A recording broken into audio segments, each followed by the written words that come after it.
আজকে আমাদের এলাকায় একটি অনুষ্ঠান হবে, তো আমরা সবাই মিলে রেডি হয়ে যাচ্ছিলাম ওইটা দেখার জন্য। এখানে হচ্ছে আমার আম্মু রেডি হচ্ছিল, আর আমি রেডি হয়ে গেছি একটু আগে। তো এখন হচ্ছে আমরা সবাই মিলে বাইরে যাব।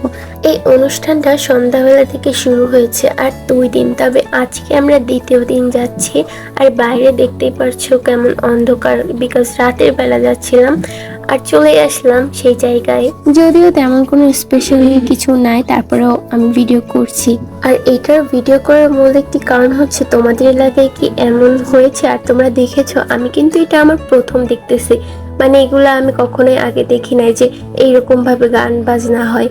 আর এখানে এসে আমি শুধু এইটা ওইটা খাচ্ছিলাম, কারণ এইখানে এইসব গান আমার সত্যি বলতে একদমই ভালো লাগে নাই। একদম কেমন একটা যেন, আমার মতো মেয়েদের কাছে তো এগুলো ভালো লাগবেই না, বা ছেলে যাই বলো। কিন্তু ভাই, যাদের বয়স অনেক বেশি, মানে আমাদের নানা দাদা, তারা এগুলো রাত 3টা 4টা পর্যন্ত বসে বসে দেখছে। আজকে ব্লগটা ছিল এই পর্যন্ত। Thanks for watching. ভালো লাগবে না ভিডিওটা, তারপর থ্যাঙ্কস সবাইকে।